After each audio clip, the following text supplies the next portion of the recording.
अस्सलाम वालेकुम नाज़रीन, सेहत सुख दे नाल मैं तुहाडी मेज़बान डॉक्टर फौजिया। अज साडा मौजू है दिल दे अमराज ते असां डॉक्टर तारिक अब्बास साहब जिहड़ा कि असिस्टेंट प्रोफैसर हैं चौधरी परवेज़ इलाही इंस्टीट्यूट ऑफ कार्डियोलॉजी मुल्तान दे विच अज साडे नाल डॉक्टर साहब हैं। अस्सलाम वालेकुम डॉक्टर साहब। डॉक्टर साहब अज साडा है मौजू दिल दे अमराज ते असां अपने नाज़रीन को दिल दी जिहड़ी भी बीमारियां हैं उनके बारे च आगाही देनी है। ते डॉक्टर साहब तुसां दसो दिल दे अमराज हुंदे क्या हैं? जी असल दिल के मराज अस अगर ब्रॉडली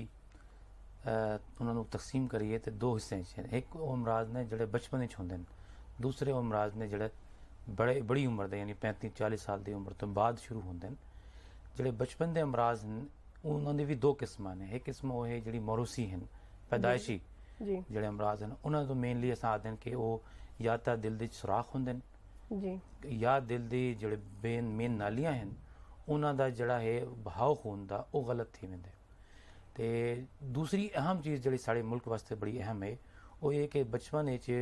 ओवर क्राउडिंग स्कूलिंग ते सैनिटेशन जोड़े साढ़े अमूमी हालात जोड़े सफाई दे वो बेहतर नहीं इस वजह को बार बार बच्चों को गला खराब होने का मर्ज थींदे वो गला खराब होने का मर्ज बार बार जोड़ा होंगे उनका असर दिल ते वैल ते पाउंदे ते वो आहिस्ता आहिस्ता वैल को या तंग कर देंगे या लीक आम तौर पर 2 वैल कट्ठे या 3 वैल कट्ठे भी इन्वॉल्व थी वेंदे वो शुरू होंदे आम तौर पर 6 तो 10 साल की उम्र तक वो गला खराब थी उनका असर दिल ते शुरू थी गया और वो मैनीफेस्ट जोड़ा मतलब वाजे तौर पर बीमार बंदा सामने आंदे वो 10 साल तो बाद तो लैके 18-20 साल की उम्र तक पता लग पेंदे कि दिल का वैल कोई तंग है या दिल का वैल लीक है। तो ये जी है ना अमराज वैसटर्न कंट्रीज आम तौर पर हुण ये अमराज नापैद हो गए इन्हों को आखते हैं रोमैटिक हार्ट डिजीज़। वो रोमैटिक हार्ट डिजीज़ जो बचपन रोमैटिक फीवर होंगे बच्चे नूं उनके बाद फिर वो ट्रांसफार्म थी वेंदे रोमैटिक हार्ट डिजीज़ वैल के अंदर वैल की तंगी या वैल की लीकेज ये 2 तरह के अमराज जोड़े बचपन के और बाद बाकी जोड़े 35-40 साल की उम्र तो बाद शुरू थींदे वो अमराज ने जोड़े दिल की नालियां की तंगी की वजह को होंगे उन्होंने को असां आखते इस्कीमिक हार्ट डिजीज़ जो दिल की नालियां के अमराज आख सकते हैं कि वो नालियां तंग होने की वजह को दिल खून का बहाव जोड़ा है वो कम थी वेंदे। तो आम तौर पर जो बैठा रहो इंसान तो जरूरत नहीं पौंदी जो इंसान वर्जिश करेंदे टुरदे तो सीढ़ियाँ चढ़ते उन वक्त जो है दिल को खून की ज़्यादा ज़रूरत पौंदी है। तो जब नालियां जो तंगी थी गई उन तंगी की वजह को खून का बहाव दिल ते मुनासिब नहीं वेंदा तो इंसान को सीने दर्द शुरू थी वेंदे। इन्हां अमराज को असां इस्कीमिक हार्ट डिजीज़ जोड़े दिल की नालियां की तंगी की वजह को होंगे। डॉक्टर साहब ये दसो कि जो छाती का दर्द है क्या हर दर्द जोड़ा है वो दिल का मर्ज थी सकता है? ये ज़रूरी नहीं लेकिन जो दिल का दर्द है वो आम तौर पर एक खास जगह पर छाती च नहीं होंदा लेकिन ओवरऑल इंसान ये महसूस करेंदे कि जो टुरदे तो जिमें भार पै गया छाती से या दबाव के रख लेते और बाज़ औक़ात वह दर्द जोड़ा है वो बाजुओं च वेंदे कंधे च वेंदे तो उत्ते आके जोड़ा है जाज जोड़ा है ना ये मसूड़े जाज इन्हें भी महसूस थींदे। खास चीज़ जी दिल दर्द की वजह ये अलामत है कि दिल का दर्द आम तौर पर जो शुरू थींदे वो मुशक्क़त मेहनत तुरन फिरन नाल सीढ़ी चढ़न नाल या रोटी खाण तो बाद चलन नाल होंदे तो जो ही इंसान आराम करेंदे बह वेंदे और दर्द आराम आ वेंदे। आम तौर पर दर्द 5-7 मिनट 10 मिनट तो ज़्यादा नहीं थींदा लेकिन अगर यह दर्द अगर ज़्यादा लंबा थी वजे तो दिल की नाली बिल्कुल बंद थी गई तो हार्ट अटैक की कैफियत बुझाते हैं कि हार्ट अटैक थी गया दिल की नाली बंद थी गई वो अगर भाई प्रोलॉन्ग थी वजे। इस अलावा जरूरी नहीं कि हर सीने का दर्द जोड़ा है वो दिल का दर्द हो सीने मुख्तलिफ आज़ा हैं मुख्तलिफ हैं हड्डियां तो भी थी सकते सीने का दर्द इवन बाज़ औक़ात जो है मैदे का दर्द भी वो महसूस थींदे सीने अल्सर का दर्द भी इवें थींदे। लेकिन एक चीज़ बड़ी अहम है कि 30% लोग जोड़े हैं 30% लोग बाज़ औक़ात महसूस है थींदे कि उनको हार्ट बर्न थींदा पे जिमें मैदे की जलन साड़ थींदी पई है असल वो दिल का दर्द ही होंगे। तो खास तौर पर 40 साल की उम्र तो बाद अगर किसी आदमी को रात के वक्त या नींद के वक्त अनयूजुअल तौर पर खाना खाने तो बाद अनयूजुअल तौर पर अगर मैदे जलन की कैफियत थी है उनको अपना चेकअप जरूर करवाना चाहते हैं। हो सकता है कि जलन की कैफियत दिल की दर्द की वजह को ना हो। तो डॉक्टर साहब उनको जो दिल का दर्द थी वे मरीज को तो उनको क्या तुसा इन्वेस्टिगेट करने वास्ते टेस्ट लिख के दसो जी जो इस्कीमिक हार्ट डिजीज़ हैं उन्होंने जो आदि जिस दिल की नालियां की तंगी की वजह को जो अंजाइना थींदा पे या हार्ट अटैक की कैफियत है उनके वास्ते जो भी ये अलामत शुरू थी वन ਤੇ ਫੌਰੀ ਤੌਰ ਤੇ ਡਾਕਟਰ को रुजू करना चाहिए बंदे को। ਤੇ ਜਿਹੜੇ ਕੁਝ ਖੂਨ ਦੇ ਟੈਸਟ ਹਨ ਉਹ ਕਰਾਉਣੇ ਚਾਹੀਦੇ ਨੇ। लेकिन असल पता कि वाकई ये दिल की तकलीफ है या कोई नहीं, तो बुनियादी चीज़ ECG है। हाँ जी बिल्कुल। लेकिन ECG जी है वो ज़रूरी नहीं कि वो हर वक्त जी है और साको दसे। ECG सिर्फ उस वेले दसदी है या तो दर्द थींदा पिया होवे या को पहले कोई हार्ट अटैक थी गया होवे वो इसी च आ वेंदे। लेकिन अगर बंदा नॉर्मल है, कोई दर्द कोई नहीं थींदा पिया, तो चांसेस है कि ECG नॉर्मल हो सी। वाल असां करेंदे हैं ETT का टेस्ट। ETT हुंदी है ट्रेडमिल, उहदे 8-10 मिनट बंदे को चलना पौंदे। पहले 3 मिनट आहिस्ता आहिस्ता तेज़, उस दौरान जड़ा है असां एक किस्म का स्ट्रेस पैंदे दिल ते। वो स्ट्रेस जड़ा है वो असां मेजर करेंदे हैं ECG कंटिन्यूस मेजर करके वो दिल बर्दाश्त कर सकते हैं। वो वाल ECG मॉनिटर करेंदे हैं। ECG च अगर तब्दीलियां आ गई तो इसका मतलब है कि किसी खास नाली तंगी है जड़ा दर्द थींदा पे। इन तो इलावा दिल का एक और टेस्ट होंदे जिसको एकोकार्डियोग्राफी आखदे हैं जी। आम तौर पर लोगों का ये कंसेप्ट है कि एकोकार्डियोग्राफी जड़ी है वो अल्ट्रासाउंड है बेसिकली दिल का, वो सारा कुछ दसा देंगे। ये गल कोई नहीं। एको जड़ा है वो साको ये दसेंदे कि दिल की साख्त किवें, दिल दे वैल जड़े अंदर है वो सही तरह काम करेंदे पेन को कोई ना, दिल वधते नहीं गया ते दिल दे कोई हिस्सा डैमेज तो नहीं थिया पहले हार्ट अटैक नाल, ते दिल दा फंक्शन किवें है, ये सारी चीज़ां मालूमात जड़ी हैं ना वो अल्ट्रासाउंड जड़ी एकोकार्डियोग्राफी है उहदे नाल थींदे ने। ते फाइनल टेस्ट जड़ा दिल दा हुंदे वो ये कि वाकई अगर इन्हां सारे टेस्टां नाल साको अंदाजा थीवे कि दिल दे मर्ज है इनको, तो वाल फिर अस एंजियोग्राफी करेंगे। और दिल दी नालियां दा टेस्ट है वो एक किस्म का एडवांस एक्सरे टेस्ट है जड़ा असां दिल दी नालियां खास किस्म का मवाद जिसको असां डाई आते हैं वो इंजैक्ट करके ते एक्सरे फिल्म दे दें कि भी दिल दी नालियां कितना कितना किस ज़्यादा तंगी है तो उनके बाद अगे क्या इलाज करने होंदा। ठीक तो डॉक्टर साहब ये जड़े तुसी टेस्ट दसे कि जड़ा है एकोकार्डियोग्राफी है इनदे उत्ते कितनी खर्चा जी? गवर्नमेंट अस्पताल ते एकोकार्डियोग्राफी फ्री होंदे, कोई खास ऐसा ये तो अल्ट्रासाउंड का टेस्ट है तो मुश्किल नाल कोई 10 मिनट इधर दौरानियां हो सी 10 मिनट तक जितनी भी कॉम्प्लिकेटेड एको भी होवे तो 10 मिनट हो वेंदी है। तो आम तौर पर ज़्यादा महंगा टेस्ट कोई नहीं एकोकार्डियोग्राफी। अल्ट्रासाउंड जिवें आम अल्ट्रासाउंड पेट दा होंदे, ये अल्ट्रासाउंड इन्हां दी मशीनां जरा स्पैशल होंदियां, स्पैशल इधर खून का बहाव उन्होंने मालूम करना, वैल जड़े ना वो अगर तंग हैं तो उन्होंने एरिया मालूम करना, ये जरा इस चीज़ थोड़ी कॉम्प्लिकेटेड है। ते डॉक्टर साहब जड़ी एंजियोग्राफी है उनदे उत्ते कितना खर्चा जी? एंजियोग्राफी दा जे आम तौर ते असां एस्टिमेटेड कास्ट अगर असां लाऊं तो तकरीबन 18 तो 20 हज़ार लगते पैसा। गवर्नमेंट अस्पताल तो असां जिस तरह साडे अस्पताल चौधरी परवेज़ इंस्टीट्यूट फ्री थींदे पेन गरीब मरीज़ां वास्ते सारा। लेकिन चूंकि इहदे च कैथेटर यूज़ होंदे हैं, मशीन जड़ी वो बड़ी महंगी है, उसके बाद डाई इस्तेमाल होंदी है, फिर एक टैक्नीकली भी बड़ा थोड़ा डेलीकेट काम है तो ये। लेकिन आम तौर पर जो कॉन्सैप्ट है लोगों का एंजियोग्राफी का कि पेनफुल प्रोसीजर है, पेन कोई नहीं होंदा, सिर्फ एक सुन करने वास्ते टीका लाना पौंदे या तो 2 किस्म की रगां इस्तेमाल करेंगे असां, हद दी रग ते या टंग दी रग जड़ा उन्हें को छोटे छोटे बारीक पाइप पांदे उनदे कोई दर्द नहीं थींदा, सिर्फ दर्द जड़ा है वो टीका लावन दा ही हुंदा। डॉक्टर साहब ये दसो कि जड़ा इंदा इलाज है उनदे ते कितना खर्चा है? अगर दिल दी कोई शरियान तंग थी वंजे या दिल दा कोई मर्ज लाहक थी वंजे ते वाल उनदे ते कितना खर्चा है एस्टिमेटेड? जी इस तरह है कि 2 तरह के इलाज हैं। एंजियोग्राफी के बाद असां सोचते हैं कि अगर 1 या 2 नालियां तंगी है अगर उत्थां असां स्टेंट पा सकते हैं। स्टेंट एक मैश वर्क है, समझो एक स्टील का बनया वो जी तंगी ज़्यादा तंगी होंगी है वो तंगी को असां दूर करेंगे हैं, दूर करके तो वालों स्टेंट उहदे लगा देने ताकि दोबारा तंग ना थी हो जाए। ठीक है ना। तो आम तौर पर जो ऑर्डिनरी स्टेंट जिन्होंने असां आखदे हैं वो अगर असां लाऊं तो एक स्टेंट जड़ा है वो 30-35 हज़ार का है होंदे, तो अगर पूरी कॉस्ट असां लाऊं प्रोसीजर दी वो तकरीबन 70-80 हज़ार के करीब थी वेंदी है। लेकिन अगेन मैं आखसा कि भी साढ़े institute Chaudhry Pervaiz institute cardiology Multan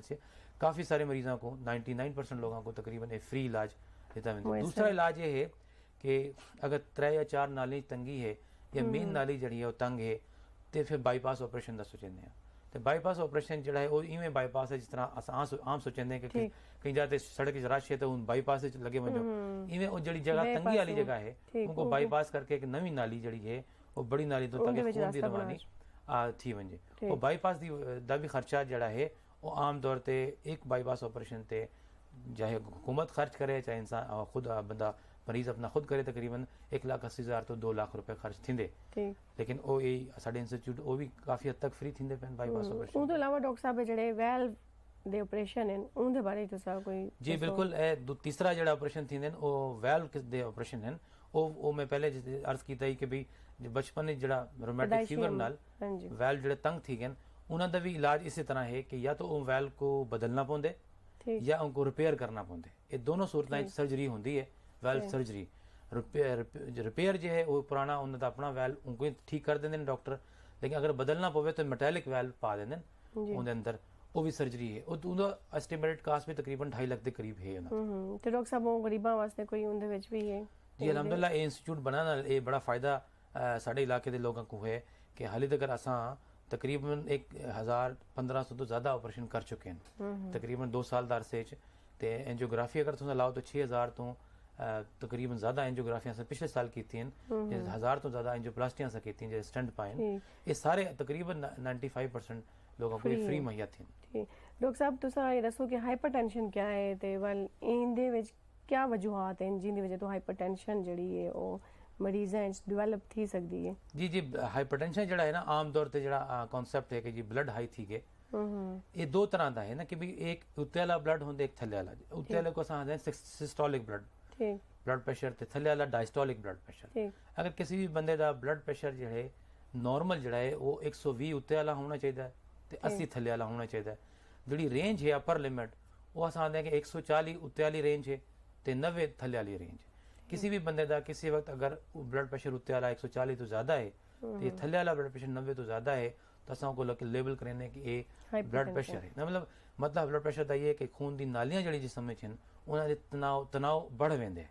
वो सख्त थी वेंदियां ते खून का बहाव वल मुश्किल नाल थींदे ते उनकी वजह कोलों हार्ट को ज़्यादा जोर लाना पौंदे हाइपरटेंशन एक ऐसा मर्ज है जिहड़ा जिवें शुगर है हाइपरटेंशन भी सिर तो लैके पैर तक हर उज़्व को मुतासर करें फालिज थी होना ये भी हाइपरटेंशन की वजह को थी सकते हार्ट अटैक दिल का दौरा जोड़ा है वो हाइपरटेंशन गुर्दे का फेलियर जोड़ा है गुर्दे काम करना छोड़ दें ये भी ब्लड प्रेशर की वजह को थी वेंदे आम तौर पर 10-15 साल का अगर ब्लड प्रेशर थी वे तो जितने मेजर आर्गन हैं दिमाग दिल गुर्दे इन्हां ते असर थी होना शुरू थी वेंदे ब्लड प्रेशर की वजह ते डॉक्टर साहब इन तो बचाओ तो तुसा क्या एहतियाती तदबीर जी ब्लड प्रेशर का एक अहम ये है कि नमक जोड़ा है ना वो बड़ा मेन है कि जिनको आदमी को ब्लड प्रेशर है उनको नमक का एहतियात करनी चाहिए दूसरे नंबर ते जो फ्रूट और वेजिटेबल जड़े हैं ना फल ते सब्जियां जड़ी वो खुराक ज़्यादा होनी चाहिए ते तीसरे नंबर ते वो अपनी ज़िंदगी को मुतहर्रिक करे जड़ा इंसान बैठा रहंदे सारा दिन टीवी सामने ते खाना एक्सरसाइज ना होवे उनकी वजह को एक्सरसाइज ये मतलब कोई नहीं कि इंसान जरूर जिम चला वन जाए या आदमी दौड़ लाना शुरू कर दे वो अपने आप को मुतहर्रिक करे 35 साल तो ज्यादा उम्र जितने भी लोग हैं वो अपना ब्लड प्रेशर चेक करवाएं खास तौर पर जिन लोगों का खानदानी मर्ज है ब्लड प्रेशर का उन्होंने जल्दी ब्लड प्रेशर थी के चांसेस बहुत ज्यादा है तो अगर उन्होंने ब्लड प्रेशर नहीं भी है लेकिन वालिद को वालदा को भरा को या बहन को कहीं को ब्लड प्रेशर है तो उन्होंने चाहिए कि उन्होंने चांसेस वध गए ब्लड प्रेशर थीवन दे उन्होंने चाहिए तो ब्लड प्रेशर थीवन तो पहले एहतियाती तदाबीर शुरू कर दें जिंदगी अपनी एक्टिव मुतहर्रिक कर दें खुराक नमक का इस्तेमाल कम इस इवें जो सब्जियां फ्रूट ज़्यादा इस्तेमाल करन ते चलन फिरन ज़्यादा शुरू कर दें ते डॉक्टर साहब तुसीं मरीज़ां को ये भी दसो कि जिहड़ा दिल दा मर्ज है पिया वो हर दर्द तो नहीं थी सकदा ते उंदे विच जिहड़ा ना बहुत मुख्तलिफ वजूहात हैं जिवें तुसीं पहले दसा कि मैदे दी तकलीफ भी थी सकदी है पसलियां दा दर्द भी थी सकदा है उनके अलावा भी कई मरीज़ हैं परेशान थींदे कि हाँ दिल दा दर्द थी गया है उनते तुसीं कुछ रोशनी पाओगे जी कुछ लोग जड़े हैं ना वो हमेशा शकूक व शुबहात की मुतला कि कुछ थींदा वेंदे कुछ थी ना वंजे ये इन को आसान है ये एप्रीहेंशन है कि लोग किसी आदमी को थी वेंदे कि मेरे को दिल दा मर्ज है उनकी कई वजूहत हैं एक तो है कि कोई ऐसा वाक़या कोई ऐसा मरीज जड़ा ना उन्हें को मुलाकात करें या बंदा ये सोचेंगे कि मेरे खानदान में कई लोगों को है जाहिर है अगर ये इस तरह का शकूक व शुबहात पैदा थी गए तो अगर ते इंसान जो है वो जरूर अपने टेस्ट करवावे उन्हें टेस्ट है अहम चीज़ जो कोलेस्ट्रॉल का टेस्ट है ते दूसरे नंबर ते ECG ते ETT का टेस्ट है मैं ये जरूर अर्ज करे तो आखो कि कोलेस्ट्रॉल जड़ा है ना वो साढ़े इलाके खास तौर पे कोलेस्ट्रॉल चेक करांदे बहुत ज्यादा जड़ा है ना वो मर्ज कोलेस्ट्रॉल की वजह को है कोलेस्ट्रॉल बेसिकली ये जड़ा दिल दी नालियां जमदे ते 8 तो 10 साल आहिस्ता आहिस्ता दिल दी नालियां को तंग कर देंगे जी जिस वेले बंदे को मर्ज थींदे ठीक ये बीमारी उस वेले नहीं शुरू थी हाँ जी, बेसिकली 8 तो 10 साल पहले शुरू थी ठीक उनका अलामात होने शुरू प्रोसेस है एक जी। हाँ जी जिंदी अलामात बाद ते कोलेस्ट्रॉल विच मैं कि अक्सां के जरूरी है कि साढ़े दो तरह के कोलेस्ट्रॉल असां होंदे जेड़ा कोलेस्ट्रॉल चेक करेंदे एक असां दे एचडीएल कोलेस्ट्रॉल होंदे एक एलडीएल कोलेस्ट्रॉल एचडीएल को असां दे आम ज़बान है कि अच्छा कोलेस्ट्रॉल अच्छा है कोलेस्ट्रॉल ते एलडीएल जेड़ा है बुरा कोलेस्ट्रॉल है बुरा कोलेस्ट्रॉल नालियां जमदे अच्छा कोलेस्ट्रॉल को नालियां च पिघला के वो बाहर जिस्म तो बाहर खारिज कर देंदे साड़ी बदकिस्मती ये है कि पूरी एज ए नेशन ये साडा असा जितना इलाका है साढ़े अच्छा कोलेस्ट्रॉल दी जिस्म में बहुत ज्यादा कमी है जी बिल्कुल ठीक ते बुरा कोलेस्ट्रॉल जड़ा है एलडीएल कोलेस्ट्रॉल वो भी ज्यादा होंदे लेकिन आम तौर ते जिस अस 3-4-5 साल इतना लोगों को डिठे हुए टेस्ट करवाए ने उन्हें टेस्ट ये निकलता है जड़ा एचडीएल कोलेस्ट्रॉल है वो जड़ी अपर लिमिट नॉर्मल लिमिट है वो हमेशा घट ही होंदे ते और दूसरी बदकिस्मती ये है कि एचडीएल कोलेस्ट्रॉल वधावण वास्ते कोई दवाई अज तक इजाज नहीं थी जितनी भी दवाइयां हैं वो बुरे कोलेस्ट्रॉल एलडीएल को घट तक करेंदी हैं लेकिन एचडीएल को नहीं वधेंदी ਤੇ ਡਾਕਟਰ ਸਾਹਿਬ ਤੁਹਾਡੀ ਕੀ ਮਸ਼ਵਰਾ ਹੈ ਤੁਹਾਡਾ ਕਿ ਕਿਹੜੀ ਖੁਰਾਕ ਜਿਹੜੀ ਹੈ ਉਹਦੇ ਨਾਲ ਇਹ ਅੱਛਾ ਕੋਲੇਸਟ੍ਰੋਲ ਵੱਧ ਸਕਦਾ ਹੈ जी ऑन जे जो सिर्फ और सिर्फ अच्छा कोलेस्ट्रॉल वधावण दा एक जड़ा जरिया है वो एक्सरसाइज है ते दूसरे नंबर ते सब्जियां या फ्रूट ते तीसरे नंबर ते कुछ खुराकां रिसर्च विच आई हैं जिस तरह बादाम या अखरोट थोड़ी मकदार च इस्तेमाल करो विटामिन ई ਜਿਹੜਾ ਹੈ ਉਹਦੇ ਚ कुछ रिसर्चां च ये बात साबित थई है कि अगर ये इस्तेमाल करो तो इहदे वास्ते इहदी वजह कोलों एचडीएल कोलेस्ट्रॉल वधदे लेकिन अहम चीज ਇਹਦੇ ਚ है कि अपने आप को मुतहर्रिक करें इंसान जी डॉक्टर साहब ਜਿਹੜਾ ਦਿਲ ਦਾ ਸਾਈਜ਼ ਵੱਧ ਜਾਂਦਾ ਹੈ ਮਰੀਜ਼ਾਂ ਦੇ ਵਿੱਚ ਉਹਦੇ ਬਾਰੇ ਤੁਸੀਂ ਕੀ ਆਗਾਹੀ ਦੇ ਸਕੋ जी आम तौर ਤੇ ਇਹ ਵੀ ਬੜਾ ਅਜੀਬ ਕਨਸੈਪਟ ਹੈ ਕਿ ਜਿਵੇਂ ਹੀ ਸਾਡੇ ਕੋਲ ਬਹੁਤ ਸਾਰੇ ਮਰੀਜ਼ ਇਸ ਤਰ੍ਹਾਂ ਦੇ ਆਉਂਦੇ ਨੇ ਕਿ ਉਹ ਆਖਦੇ ਨੇ ਕਿ ਡਾਕਟਰ ਸਾਹਿਬ ਸਾਡਾ ਦਿਲ ਦਾ ਸਾਈਜ਼ ਵੱਧ ਗਿਆ ਤੇ ਯਾਰ ਕੋਈ ਡਾਕਟਰ ਉਹਨਾਂ ਕੋਲ ਆਦਾ ਈਸੀਜੀ ਦੇਖ ਕੇ ਐਕਸ-ਰੇ ਦੇਖ ਕੇ एक गल तो है कि बाज़ औक़ात एक्सरे च भी दिल इस तरह नजर आंदे कि ਉਹਦਾ ਸਾਈਜ਼ ਵਧਿਆ ठीक है लेकिन एक्चुअली ਹੁੰਦਾ ਕੋਈ ਨਹੀਂ ਉਹ ਤੇ ਦੂਸਰੇ ਨੰਬਰ ਤੇ ਦਿਲ ਦਾ ਸਾਈਜ਼ ਵਧਣ ਦੀ ਉਹ ਸਾਰੀ ਬਿਮਾਰੀਆਂ ਜਿਹੜੀ ਵੈਲਵ ਦੀ ਬਿਮਾਰੀਆਂ ਹਨ ਜਾਂ ਹਾਰਟ ਅਟੈਕ ਦੇ ਹੋਣ ਦੇ ਬਾਅਦ ਵੀ ਦਿਲ ਦਾ ਸਾਈਜ਼ ਵੱਧ ਸਕਦੇ ਤੇ ਇਹਦਾ ਟੈਸਟ ਜ਼ਰੂਰੀ ਹੈ ਕਿਉਂਕਿ ਜਦੋਂ ਵੀ ਇਹ ਸ਼ੱਕ ਹੋਵੇ ਜਾਂ ਕਿਸੇ ਅਲਾਮਤ ਜ਼ਾਹਿਰ ਹੋਣ ਉਹਦੀ ਅਲਾਮਤ ਕੀ ਹਨ ਉਹ ਹਾਰਟ ਫੇਲਿਅਰ ਦੇ ਅਲਾਮਤ ਹਨ ਕਿ ਦਿਲ ਫੇਲ ਥੀ ਗਏ ਕਿ ਬੰਦੇ को ਸਾਹ ਚੜਨਾ ਸ਼ੁਰੂ ਥੀ ਵੰਦੇ ਕਿ ਕਦਮ ਬੰਦਾ ਜਿਹੜਾ ਹੈ ਸੀੜੀਆਂ ਇੱਕ आम तौर पर दो तीन स्टेप्स जड़ी मंजिल आराम चल बने लेकिन 4-5 स्टेप चढ़े साह चढ़ गए इन तो अगे जब मर्ज वधे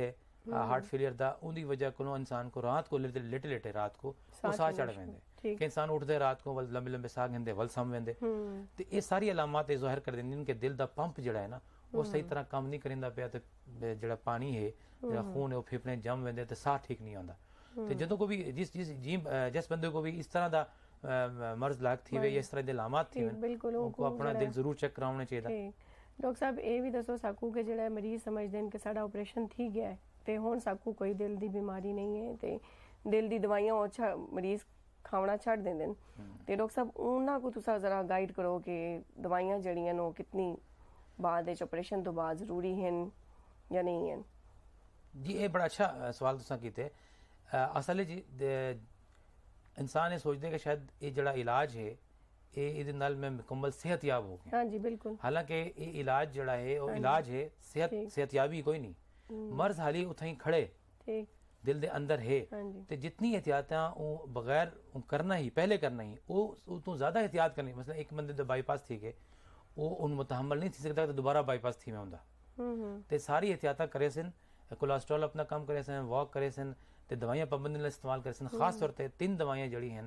वो जरूर इस्तेमाल करनी हर बंदे को ठीक जेड़ा भी बंदा दिल दा मर्ज है या को हार्ट अटैक थी गए चाहे को स्टेंट पे चाहे को बाईपास थे उनको 3 दवाइयां जड़ी वो सारी जिंदगी ताहयात इस्तेमाल करनी एक दवाई जड़ी है वो एस्प्रीन है ठीक एस्प्रीन या डिस्प्रीन जो असां खून पतला करने वाली दवाई होंदी है ये दवाई खून दी नालियां जड़ा खून जम वेंदे वो जमाव को रोकने वास्ते बहुत जरूरी है अब चाहे वो मर्ज थी के हार्ट अटैक थे चाहे उनको स्टेंट पे के दूसरी दवाई कोलेस्ट्रॉल घट करने वाली है ते तीसरी दवाई जड़ी है वो दिल को वधन को रोकती है वो एस इनहिबिटर ने या स्टैटिन ये 3 दवाइयां जड़ी है ना हर दिल दे मर्ज वास्ते ताहयात इस्तेमाल करना जरूरी इस तो इलावा जड़ी अलामत होंदी उनके मुताबिक डॉक्टर जड़ी दवाइयां एडजस्ट करेंदे लेकिन ये सोचना कि मेरा हुण इलाज थी गया या बाईपास थी गया या स्टेंट पै गए तो मेरे को किसी दिल की दवाई की जरूरत कोई नहीं ये बिल्कुल गलत कंसेप्ट है तो इहदे नाल बहुत सारे लोग जड़े दोबारा आंदे साडे कोल कि उन्हां को दोबारा मर्ज शुरू थी वेंदे या वो स्टेंट ब्लॉक थी वेंदे ਤੇ ਡਾਕਟਰ ਸਾਹਿਬ ਬਾਈਪਾਸ ਆਪਰੇਸ਼ਨ ਜਿਹੜਾ ਹੈ ਉਹਦੇ ਵਾਸਤੇ ਤੁਸੀਂ ਕੋਈ ਅਰਸਾ ਮੁਕਰਰ ਕੀਤਾ ਹੁੰਦਾ ਹੈ ਕਿ ਉਹ ਅਰਸੇ ਤੋਂ ਬਾਅਦ ਉਹ ਦੁਬਾਰਾ ਵੀ ਥੀ ਸਕਦਾ ਹੈ ਜਾਂ ਅਗਰ ਇਹ ਦੁਬਾਰਾ ਵੱਲ ਕੋਈ ਸ਼ਰੀਆਨਾ ਸੁਕੜ ਵੰਜਣ ਅਗਰ ਦਿਲ ਦੀਆਂ ਤੇ ਵੱਲ ਦੁਬਾਰਾ ਵੀ ਆਪਰੇਸ਼ਨ ਥी ਸਕਦਾ ਹੈ? ਜੀ ਬਾਈਪਾਸ ਆਪਰੇਸ਼ਨ ਜਿਹੜਾ ਹੈ ਆਮ ਤੌਰ ਤੇ ਦੁਬਾਰਾ ਕਰਨਾ ਥੋੜਾ ਮੁਸ਼ਕਿਲ ਕੰਮ ਹੁੰਦਾ ਹੈ, ਲੇਕਿਨ ਕੁਝ ਕੇਸਾਂ 'ਚ ਦੁਬਾਰਾ ਵੀ ਕਰਨਾ ਪੈਂਦਾ ਹੈ। ਲੇਕਿਨ ਅਹਿਮ ਚੀਜ਼ ਇਹ ਹੈ ਕਿ ਜਿਨ੍ਹਾਂ ਲੋਕਾਂ ਦੀ ਸ਼ੂਗਰ ਹੈ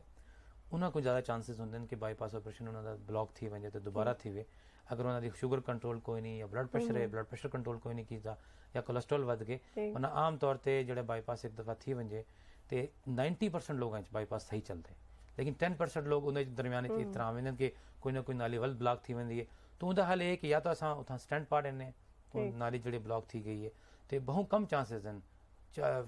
4-5% चांसेस है समझो। ਤੇ ਡਾਕਟਰ ਸਾਹਿਬ ਤੁਸੀਂ ਖਵਾਤੀਨ ਵਿੱਚ ਹੀ ਜਿਹੜਾ ਹਾਰਟ ਦੀ ਬਿਮਾਰੀਆਂ ਹਨ ਉਹਦੇ ਬਾਰੇ ਚ ਕੁਝ ਰੋਸ਼ਨੀ ਪਾਓ ਜ਼ਰਾ। जी खवातीन ਦਾ ਇਹ ਹੈ ਕਿ ਆਮ ਤੌਰ ਤੇ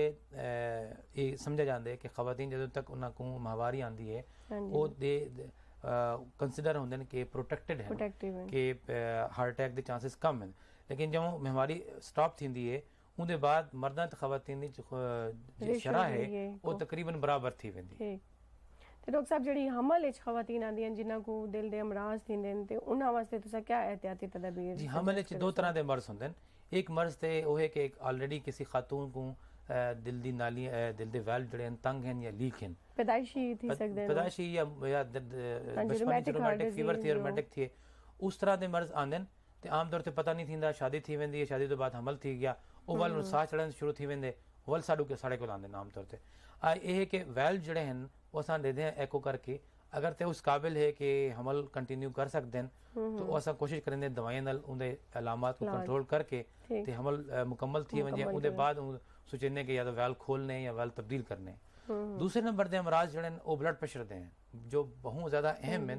क्योंकि हमल के दौरान किसी वेले भी ब्लड प्रेशर वध वेंदे ते बच्चे की डेथ जी माँ के पेट थी वेंदी है। इंदा एहतियात बहुत ज़्यादा करनी चाहिए कि कुछ बाजी खवातीन ऐसी हैं जिहड़े जिन्हां को ब्लड प्रेशर होंदे, बाजी खवातीन को ब्लड प्रेशर नहीं होंदा, लेकिन उन्होंने ब्लड प्रेशर का कंट्रोल जो है वो बहुत जरूरी है। डॉक्टर साहब तुसीं ये दसो कि दिल दे मरीज़ां वास्ते खास तौर ते तुहाडा ते आम आदमी वास्ते क्या पैगाम तुसां साडी आवाम को देना चाहोगे? जी अहम चीज़ तो ये है कि जिहड़ा असां आखदे हैं कि साडा लाइफ स्टाइल जिहड़ा है ना वो असां सुखी थींदे वेंदे हैं, असली सुखी नहीं थींदे पेंदे। असां अपने आप को बीमारियां जड़ियां ना उन्हें को दावत देंदे पे बिल्कुल अपना लाइफ स्टाइल सा कुछ चेंज करना चाहिए कि मुतहरिक ज़्यादा होने चाहिए। खास तौर पे ये दावताएं बहुत ज़्यादा डिशां हैं, पहले ज़माने एक डिश होंदी है शोरबे वाला सालन होंदा है, तो इन्हें को भी कंट्रोल करना चाहिए कि गोश्त का इस्तेमाल घट होवे, सब्जियां फ्रूट का इस्तेमाल ज़्यादा इंसान करें, तो चलना फिरना ज़्यादा शुरू करें, सादा ग़िज़ा ते सादा जो है लाइफ स्टाइल इख्तियार करना। शुक्रिया डॉक्टर साहब तुसा इत्थे प्रोग्राम में आए, तुसा साकू दिल दे अमराज दे बारे बहुत मुफीद मालूमात फराहम की। नाज़रीन उम्मीद है तुहाडे जेड़ी भी दिल दे मसाइल हैं ते उन्हां दा इलाज किवें मुमकिन है तुहाकू बहुत सारी मालूमात डॉक्टर साहब के जरिए फराहम थी गई उसी ते तुहाडे जेड़े भी सवालात हैं तुसा साकू खत लिख के पूछ सकते हो। साडा पता नोट कर गिनो, इंचार्ज प्रोग्राम सेहत सुख PTV centre Nusrat road Multan cantt. मैं तुहाडी होस्ट डॉक्टर फौजिया हुण मेरे को इजाज़त दो, अगले प्रोग्राम में वल मुलाकात थी सी। अल्लाह हाफिज़।